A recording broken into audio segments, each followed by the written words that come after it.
Across ancient traditions, from Hindu cosmology to Greek philosophy, from Kabbalistic mysticism to indigenous wisdom, there are whispers of a soul's divine journey before it takes its first breath. Today, we invite you to explore something timeless, the 7 sacred stages of the soul before birth. Each stage a gateway, each gateway a lesson, and through each your soul is shaped, purified, and prepared for the mystery of life to come. So get comfortable. This is not just a story, it might be your story. Stage 1, the sea of infinite source. Before time, before form, before I, there is only oneness. In the first stage, the soul exists in what mystics call the sea of source, a boundless, formless presence beyond identity or individuality. Here, the soul is not yet a you, but simply being, unified with the divine, merged with all that is.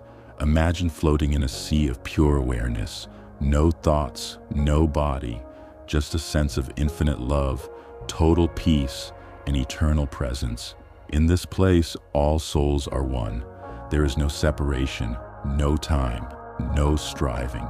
In Kabbalistic terms, this is Ein Sof, the infinite light before creation. In Vedanta, it is Brahman, the undivided absolute.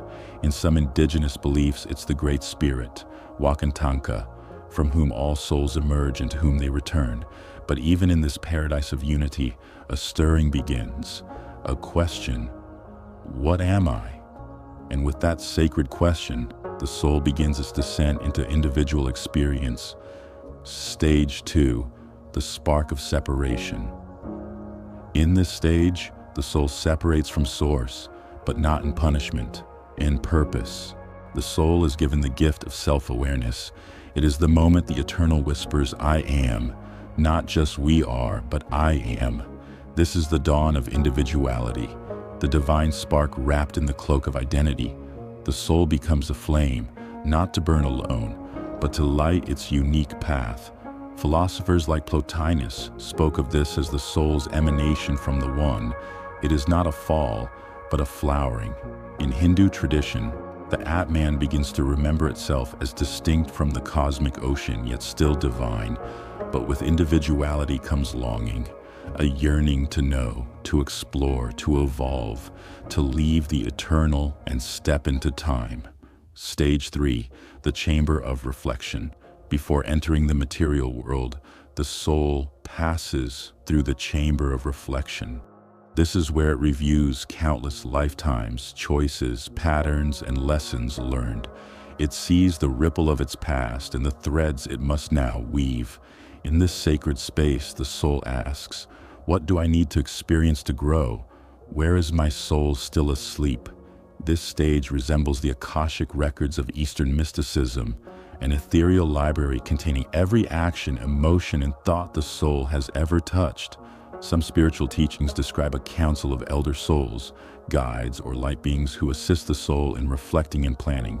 They do not judge, they simply hold space, like wise gardeners helping a seed choose its soil. Carl Jung might call this the archetypal realm, where the deep unconscious holds symbols and blueprints for our incarnation. And here, the soul makes a profound choice: to return to earth, to forget, to become human again. Stage 4, the sacred blueprint. This is the moment your soul designs its mission. In this stage, the soul works with its guides to outline key themes, challenges, and relationships it will encounter in its next life. Not everything is predestined. Free will still reigns, but certain lessons are chosen, certain people are agreed upon, certain wounds are accepted as sacred teachers. Think of it as crafting a video game, choosing your character, setting, allies, quests, and even your weaknesses.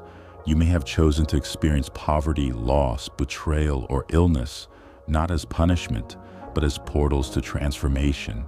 You may have agreed to meet specific souls again and again, soulmates, rivals, mentors, each playing roles in the theater of your evolution. This echoes Plato's myth of where souls choose their next life before drinking from the river of forgetting. But before forgetting comes preparation. Stage 5, the garden of gestation.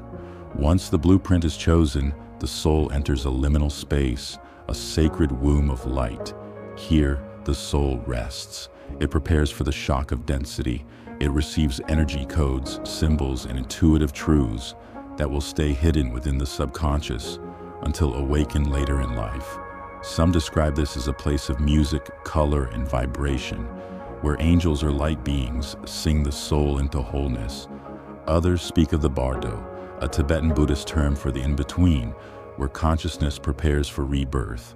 In this stage, the soul isn't in a rush. It knows that entering the physical world means forgetting who it is, why it came, and the vastness from which it descended. But there is a kind of sacred sleep here, a dreaming before the dream of life, until finally, the call comes. Stage 6, the veil of forgetting. The final threshold. The soul now approaches the veil of forgetting, the last barrier between the infinite and the earthly. To enter the human experience, it must forget. Forget its divine origin. Forget the blueprint it helped shape. Forget the connections to other lives, other souls, and the sacred realms. Why would any being choose to forget? Because forgetting allows true choice. Because only in darkness can one ignite their own light. In this moment, the soul releases all certainty. It steps into mystery, into limitation, into time. Plato wrote of souls drinking from the river Lethe before rebirth, wiping memories clean. In Buddhist teachings, the bardo is a dreamlike space where choices are made and futures glimpsed.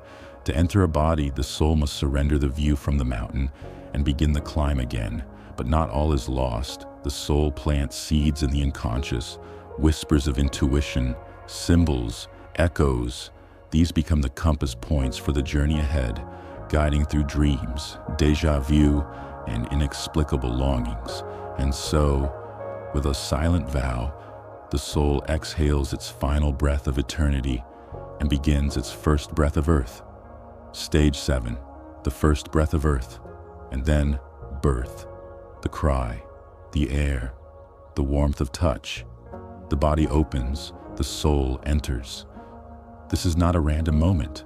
The soul chose this life, this vessel, this path, from light to limb, from timeless being to time-bound form. Though the child seems fragile, within it lies the soul's ancient story, hidden beneath soft skin and new eyes. Some believe the soul doesn't fully anchor at once. It hovers near, drifting between realms in the early weeks. That faraway gaze, that quiet knowing, are the final flickers of remembrance. And as the days pass, the veil thickens. The child forgets. Language forms. The ego rises. The dream fades, but not completely. A strange dream, a pull towards someone you've never met, a feeling you've been here before. These are memories' fingerprints. Over time, the soul's purpose awakens. Through love, through loss, through the rhythm of living. Because life isn't about becoming something new.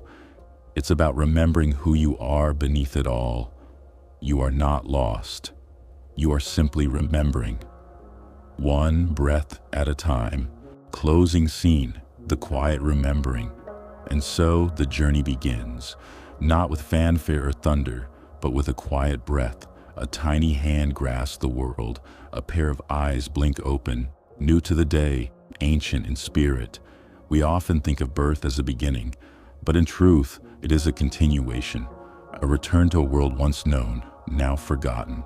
The soul has passed through mystery, through choice, through the sacred forge of becoming, and now it lives, cloaked in skin, walking in shadow, seeking the light it once knew.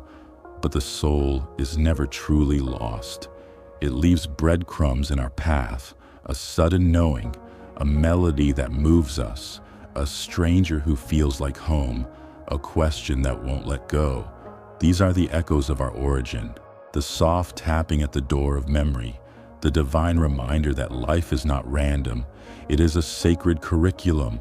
Some will ignore these whispers, others will chase them their entire lives, and a few will pause, will listen, will remember, because the journey of the soul does not end at birth. It continues in every choice, every relationship, every moment of wonder and ache. The soul seeks not perfection, but wholeness, not escape, but embodiment, to bring heaven into earth, to let spirit take shape in the story. And maybe, just maybe, as we live, love, stumble, and rise, we begin to hear the ancient song again, the one that called us here. It plays in the rustling leaves, in the hush before sleep, in the silence between heartbeats. We remember, not all at once, but in fragments. And in that remembering, we begin to awaken, not to who we should become, but to who we have always been.